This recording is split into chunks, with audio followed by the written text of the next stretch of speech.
I think outside of coffee, I need to ask you, how's your football team performing at the moment? I remember you saying that supporting your team is like being in a bad relationship. You just, you keep getting abused, but you keep going back for more. It's a toxic relationship.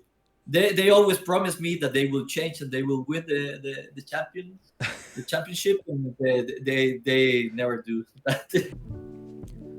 Hello and welcome to another episode of the Coffee Made Me Do It podcast. My name is Dario Scilipoti and I'll be hosting most, if not all of these episodes. I'm thrilled to host my good friend Alejo Castro from Volcan Azul in Costa Rica this week. Alejo and I had a great conversation and I hope you enjoy it. Hey, Dario. Hey, Alejo, how are you doing? Fine, you? Yeah, really good, man. Really, really good. Thank you. Sorry for the delays. No worries. We're here. We are making all the concrete of the warehouse. We're doing it new. So I have been up since 5 a.m. Doing that work here at the mill. Oh, unbelievable. So which part of the property is that? Is that where your ATVs are normally parked? Yes, exactly. That place. Okay, amazing. The floor was really bad, so it had a lot of holes or whatever, and so we had to do it new because with the forklift it was a little bit dangerous when you were going around with weight. Yeah, and with I'm sure more and more production coming off your farm, it's going to become more of a problem over time. So it's a good time to do it. Yeah. First of all, thank you for making the time to chat with me. It's always a pleasure to speak to you. And I realized that this was actually a pretty full circle moment for me in particular, because I first heard you speak and I heard of your farm for the very first time on a podcast that you recorded with Patrick Rolfe right when April started. And that was the reason I reached out to you. So it's pretty cool to be in this position now, starting our own podcast and having you on this episode. It's always nice to talk to you about coffee. So it's a very easy task to do. Oh, thanks, man. I'm very jealous when you said that you would bring yourself a coffee. I also brewed myself a coffee earlier. A very delicious coffee from Colombia that's just arrived, but it's not Volcan Azul. So I can't wait for our container to get here. Almost there.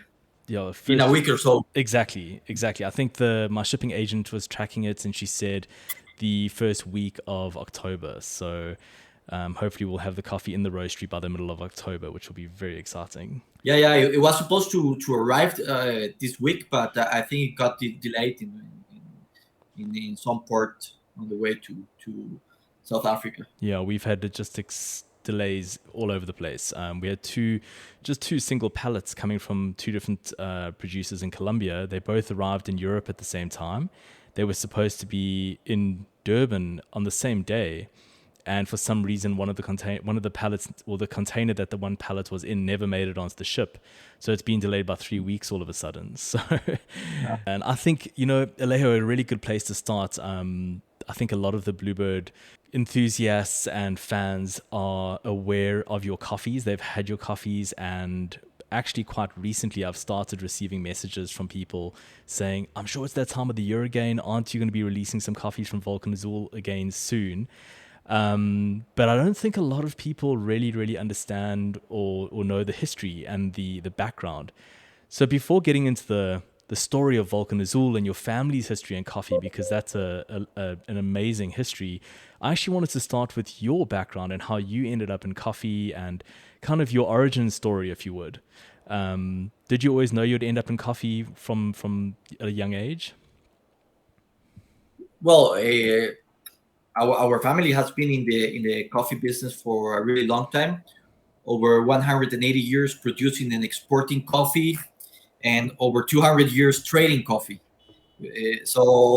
So we have this really old tradition. I grew up around coffee farms, so I really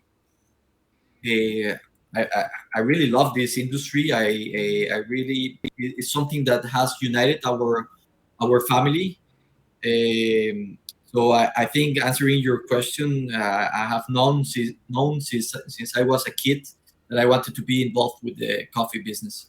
That's amazing. I know that you are a football fan and you played some sport coming through high school and that type of thing. Were there any other options on the horizon for you besides coffee, or did you just know immediately I was going to leave high school straight into coffee? Yeah, I actually, I know we spoke about this when I visited earlier this year, but I can't actually remember if there was another plan at all. Uh, I was not forced uh, to join the family business. I was I had a free choice to do whatever I wanted. For example, my siblings, they are both lawyers. That was one option for me, or any other one, or working somewhere else. Um, but I don't know. It was like a very natural decision for me. I always had a really good relationship with my father, so it has been really nice to work with him. And now that we are growing with these microlot programs, also he needed someone to help him to develop this new program of microlots, because before I got involved, we were producing just one process, so a fully washed coffee. It was a really good quality, but we didn't know much. The microlots and all the new processes, they didn't exist back then. Absolutely. So for us to make these new programs and then to develop the new processes, and also to plant the new varieties, it was basically a new project. Volcan Azul is it's not the original farm, is it? It's not the farm that your family's been farming on in Costa Rica all this time. It's a relatively new project for your family. So basically, my coffee tradition comes from both sides. From the side of my father, it's a little bit older, since the 1830s. And those farms were basically in the center of San Jose. So of course there are no coffee farms in those areas anymore. It's part of the city. So my father started buying farms closer to the volcanoes, further up. So this is one of my father's farms where we have the mill right now. Okay. And also to finish explaining about the tradition from the side of my mother, the farms were first in Mexico, and in the south of Mexico, and then my great grandfather decided to buy also farms in Costa Rica, where he developed this brand Volcan Azul. And those farms were also a little bit closer to San Jose. And we used to process the coffees from this farm in that other farm. But right now that we decided to do these new processes, we decided to build a mill focused on microlots. That we had the space, and also the machines that we require to do these different processes. Because remember, we used to process only fully washed, which was easier. Now we have fully washed, yellow honey, red honey.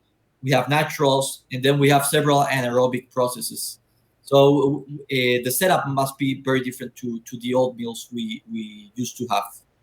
Absolutely, and I think having visited the farm earlier this year, you get a sense of the amount of work that's gone into developing this state of the art mill and building it from the ground up with processing in mind, with different types of processing in mind, and lot separation, and just I think what we know about specialty coffee is that it's actually all about sorting.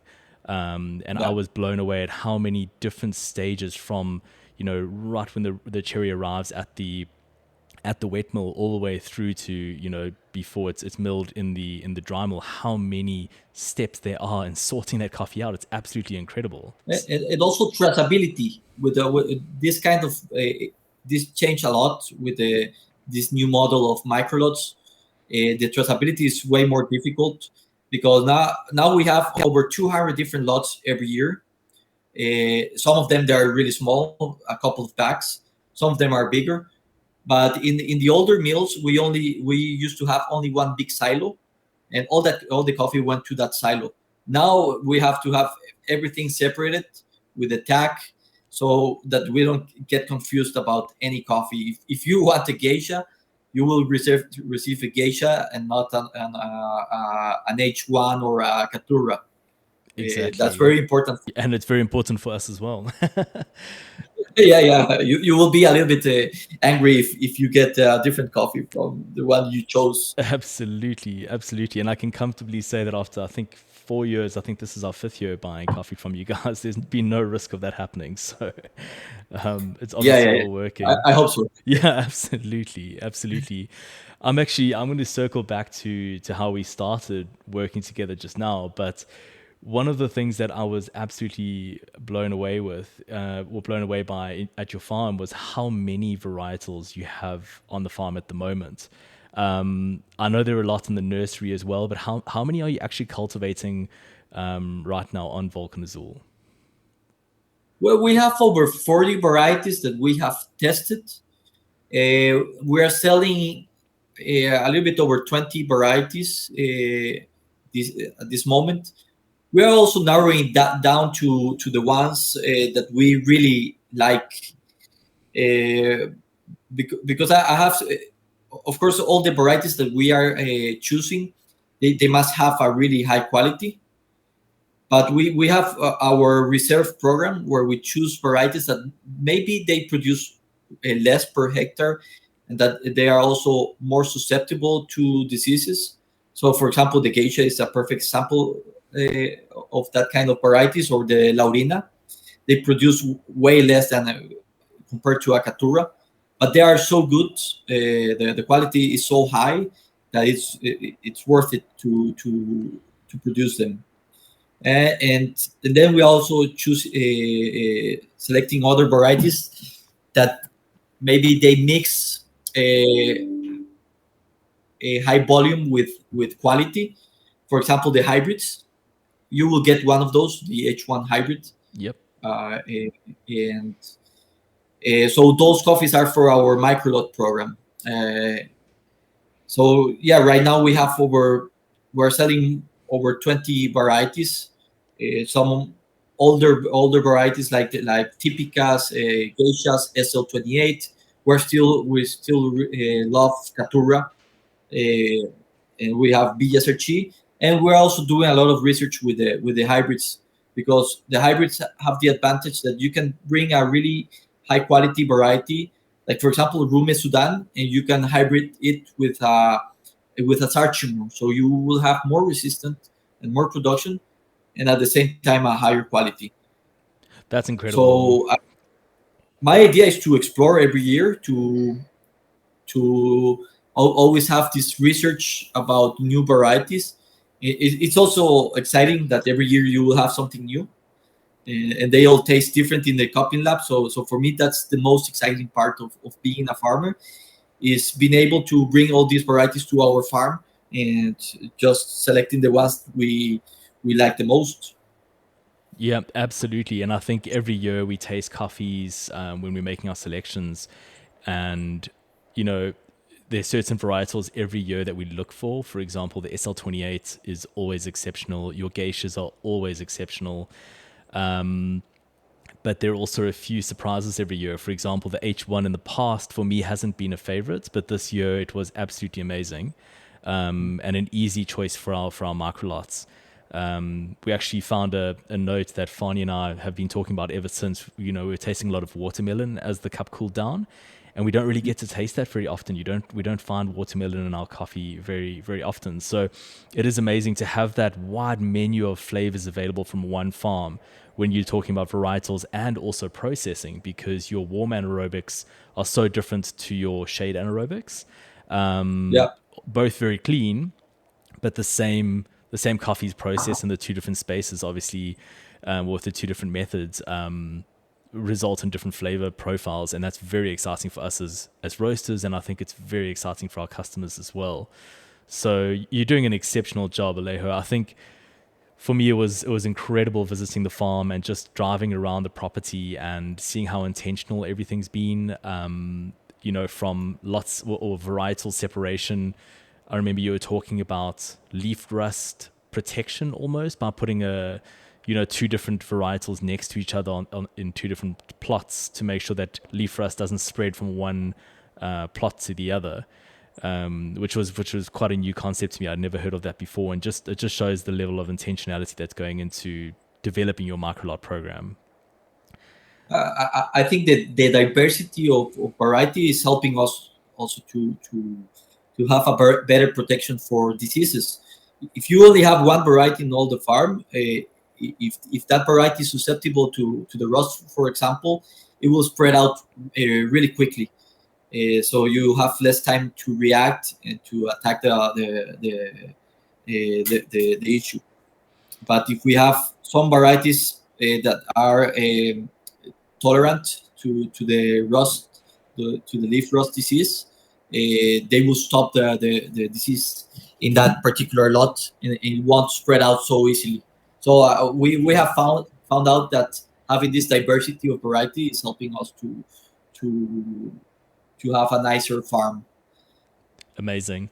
One of the questions we get asked a lot is, do we sell any organic coffees? And right now, we don't have a single producer we work with who have gone through the process of farming and also becoming certified organic. What are your thoughts on organic farming, and what would the impact be on Volcan Azul if all of a sudden you made the decision to go organic? I think at the moment we don't have organic. Of course, we are doing a big effort to use less and less agrochemicals every year. And I think you saw that when you visited us, that in our new plots Absolutely. we're not using herbicides. We don't use any insecticides neither, because we also want to preserve the ecosystem at our place. I think one of our view has always been preserving the forest in bigger areas. So, for example, this is our main farm, and 2/3 of the farm is just conservation. So, being able to do that, we have to be very efficient in the areas where we are producing coffee. So, I still believe we need some technology. I also believe that the organic technology is getting better every year. So every year you can use more and more organic fertilizers. So you don't have to rely on other type of fertilizers or chemical fertilizers. And we're doing that right now. We also we're developing a program where we're adding more fungus and microorganisms to the soil. So they will allow the tree to bring the nutrients in an easier way to the so the tree can develop the coffee beans. So I think in the future we will use less and less agrochemicals. We're on that way. I don't know if we're going to become 100% organic, but I think if you see our program where we have our big conservation areas, we also have our conservation farms in the South Pacific of Costa Rica, and also our effort to every year to use less agrochemicals, or in the ones we are using are not harmful to the environment. I think it's also a good program for the environment. Absolutely. I think that one of the things that really stuck with me from the visit was just the amount of natural forest you're protecting at Volcan Azul, and how intentional the growth of the coffee plantation is. There are lots of open spaces previously used for grazing cattle, and those are the areas that you were showing us that have been earmarked for the next plot of geisha, for example. It's not about clearing forests; it's about using land that's already been cleared to continue to expand the production, and to do that in a more and more environmentally friendly way, while conserving the forest that is already there, which was very, very impressive. To add something to that, we started with our conservation areas in the South Pacific, or my father started that in the early 1980s, when nobody was talking about climate change. So I think it's something our family really believes in the conservation of the forest, and we can show with our actions that we really believe in that. I think it's admirable, and it's amazing to hear that your father was doing that so early on. And I don't know if he was a trendsetter, but it seems like, the rest of Costa Rica has caught on, and there's such a strong focus on conservation. And if I'm not mistaken, Costa Rica was the first country in the world with 100% renewable energy. Is that correct? I don't know if the only one, but yeah, we ran with a 100% of renewable energy, like more than a year. Right now it's like 90 something percent, but it's always over 95%. It changes a little bit every year, but it's always over 95% of renewable energy. That's incredible, Alejo. Absolutely amazing. I think that, my time in Costa Rica was, some of my fondest moments traveling ever, and I can't wait to come back and just spend more time exploring the country. We obviously spent quite a bit of time on your farm, but I think there's so much to see. From your personal perspective as a coffee professional, working at the leading edge of quality and processing, varietal experimentation, what are you most excited about at the moment? Where do you see your focus lying for the next few years? I think what excites me the most is that all this to develop a new variety, it takes a lot of time. So, and we started this process of new varieties in 2011. But at this point, we already have selected many varieties that we really enjoy. So in the future, we will have them. We will have a bigger volume of this that we can source all around the world. Because sometimes it's a little bit difficult for me to. I have a new variety that I'm really excited about it, but I don't have enough to offer to the different roasters that buy our coffee. So I think what makes me very excited is that in the near future we will have all these varieties that we are selecting in a bigger scale, and that we will be able to source them all around the world. And also I'm really excited always to make new processes, to develop new recipes with the process, with the anaerobics, uh, trying to respect the terroir, or the conditions and the flavors that the coffees are bringing from the field, because I believe that the quality comes from the field. In the mill we can enhance, or maybe we don't want to hide the flavors that we naturally have at our farm. Absolutely. I think that, in previous years, we've spoken about the fact that I think the first time we spoke about this was actually about with your Typica Volcan Azul, where we received a coffee that was extremely big. It was a very bold, beautiful, anaerobically processed coffee. And you spoke to the fact that the cherry tastes so good that you wanted to try and get as much of that flavor as possible into the coffee through processing. And that's why you chose to do, I think it was a warm anaerobic, if I'm not mistaken, at that time. I must admit, it didn't really make sense to me until I was standing in that geisha field with you a few months ago, eating cherries from the tree and just absolutely understanding that the natural fruit is so delicious. That is what we want to try and get, that quality is what we're trying to get in the cup at the end of the day. And it seems to me like your approach is to process with that in mind, process with trying to get as much flavor into that coffee as possible, not by infusing, not by adding anything to your fermentations, but by literally using what's there already. Yeah, and we you saw when you visited us earlier this year that we're still growing a little bit, because you saw those old pasture areas where we are going to, where we are already planting new geishas and new coffee trees. We're still growing a little bit, but we're not that far from the volume that we want to produce. We don't want to become very big, because to have this high quality, if you get very big, it's very difficult to maintain the quality.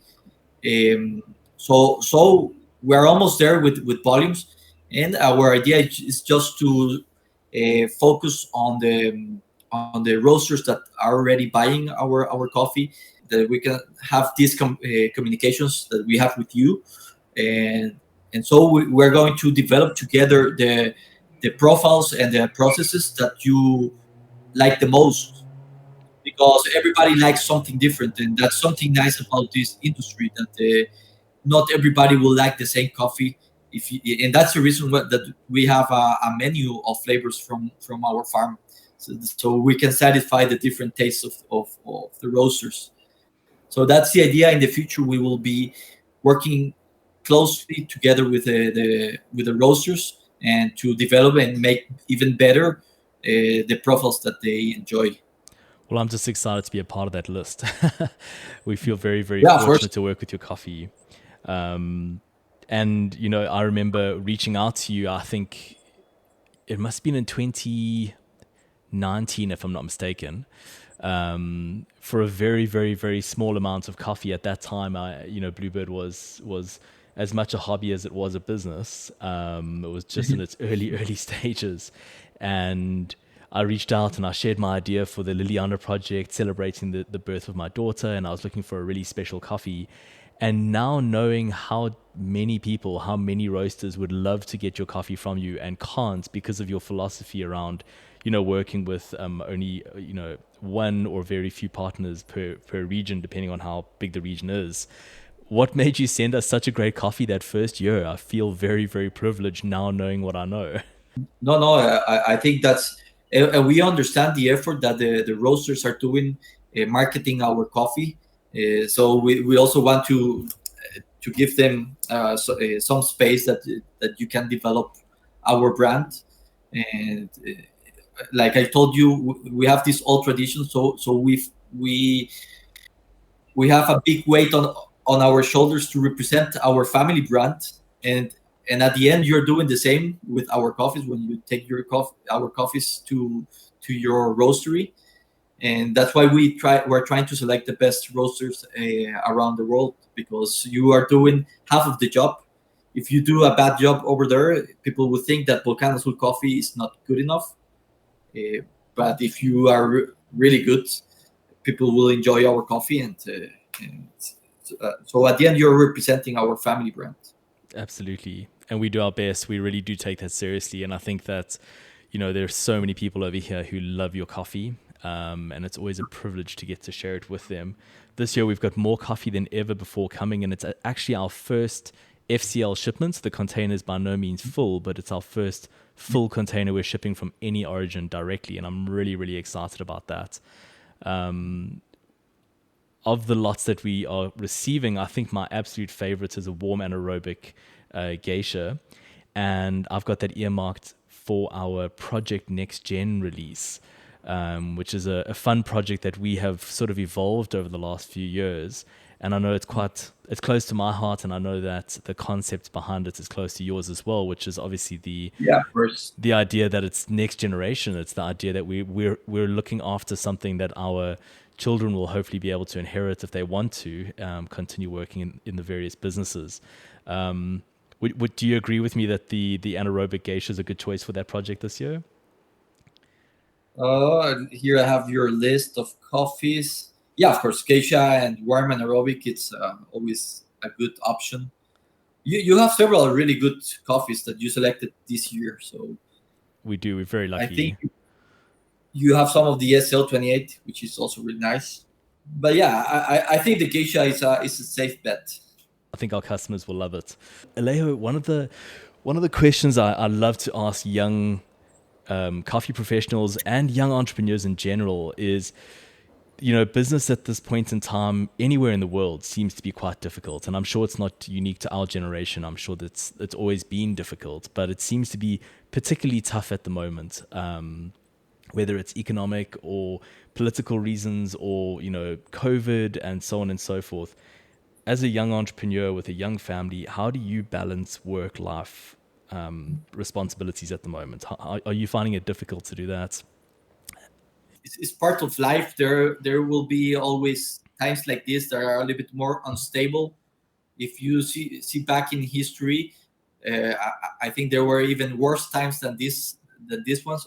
Of course, now it's a little bit difficult to many people because of inflation, all the cost of production, everybody, they skyrocket, and we're trying to understand that, and not to increase our prices, at least not just what we need to cover the cost of production.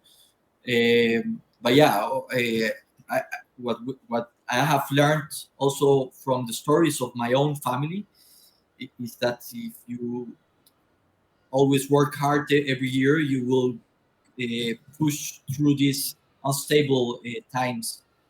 For example, my great grandfather, he went through two world wars.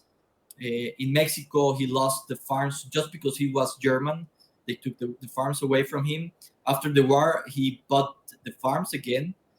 He also lost other farms in just because of his nationality, and he never complained about that. He just kept working hard, and some way or another, he managed to go through. And I think we can do the same. For me personally, I think we're really lucky. It's a nice place to work at the farm. Yeah, of course, sometimes we have to take some measurements to continue the business.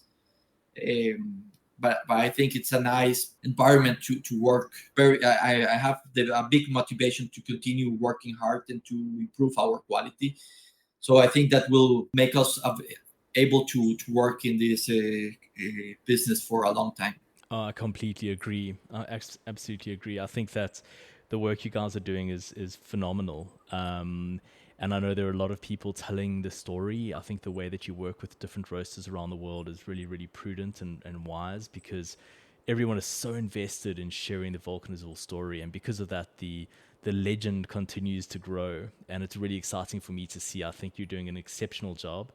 And the family business, I'm sure, will go from strength to strength. I think outside of coffee, I need to ask you, how's your football team performing at the moment? Every year they manage to give us a bad surprise at the end. They always go to the finals, but in the final something happens and we lose the championship. So I don't know. I don't have high hopes at this moment. So we'll see how it goes. You said to me that supporting you. What is your team's name? Liga Deportiva Alajuelense. It's a long name. I'm not even going to try and say that. I'm just going to butcher it. But I remember you saying that supporting your team is like being in a bad relationship. You just, you keep getting abused, but you keep going back for more. It's a toxic relationship. They always promise me that they will change and they will win the championship, and they never do. Did you buy season tickets this year? No, this year I don't have season tickets with babies and with the farm. At this moment, I'm very busy. Absolutely, and you can't take the heartbreak in person. Yeah. Maybe in a couple of years, I will go back to the stadium. That's amazing. Obviously, the Rugby World Cup is on at the moment, and I'm not the biggest rugby fan. I'm not the biggest rugby supporter, but South Africa lost to Ireland a few days ago, and I think the entire country went into a depression. So it is amazing how sport affects us. Yeah. But sometimes it's a good excuse to free your mind from your everyday business. Absolutely. Yeah, Alejo, I don't know if there's anything else that you'd be keen to speak about. I was really keen to talk about the farm and the history, and I think we've covered that really well. Is there anything else? I think something very important to say is that what allows us to continue with our family business is are the partnerships that we are developing with the roasters.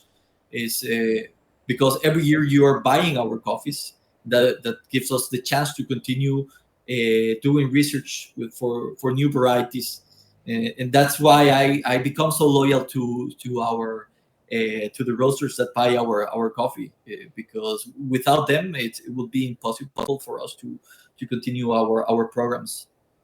That's amazing. Yeah, it makes complete sense. We're in exactly the same position with our with our customer base. And I think that, if I look at how we sell our coffee, we get to sell most, if not all, of our Volcan Azul microlots, for example, through our web store and through our cafe. It isn't really through our wholesale partners, so we're relying so much on our retail customers for that side of things. But this year, for the first time, we've bought a lot from you called Volcan Cito, and that's going to be available to our wholesale customers. And those are the customers who, as you say, support year in, year out, month in, month out, and allow us to continue to develop our quality and continue to develop as a business. And it's just so vitally important. So from a relationship with you point of view, we're committed. We're in it for the long run. I'm hoping that we will, I'm hoping Project Next Gen will be an interesting one for the future, where perhaps your kids and mine will end up working together as well. Yeah, that's the idea. If they want. If they want to, exactly. No, and I think it's not only a partnership. At the end, we have ended up with a really nice friendship. So that's something that this business, or the coffee business, is one of the things that I like the most. Is the friendships you end up making with the people you're working with. Absolutely, I couldn't agree more. It's been so great to get to know you and spending time with you in Costa Rica. Yeah, well, you're always welcome to come, and I hope that the things get fixed in South Africa. Yeah, me soon too. enough. There's always a light at the end of the tunnel, and we live in such a beautiful country, and there's so much going for us here. There's so many opportunities. There's so much positivity to look at. And we always want to maintain that positivity. We always want to see the upside and see the potential. But there's certain things that we need to take care of in order to be able to continue running the business, regardless of what happens, politically and so on. So yeah, it's always interesting. Let's say that it's never a boring time over here. So Alejo, obviously coffee's arriving in a couple of weeks' time. We'll be making a big noise about that on social media, and getting the first lots out into the marketplace as soon as possible. We'll obviously continue to share the Volcan Azul story to the best of our ability in South Africa. Thank you so much for sending us so many great coffees. Well, I hope you will enjoy them. Please send me pictures when you unload the container, and I'm really looking forward to receiving the feedback about the coffees. Absolutely. We can't wait. I'll definitely send you loads and loads of footage, and we'll definitely do a video that will end up on the YouTube channel as well, sharing the process of unpacking our very first FCL shipment at the Roastery, which is going to be very exciting.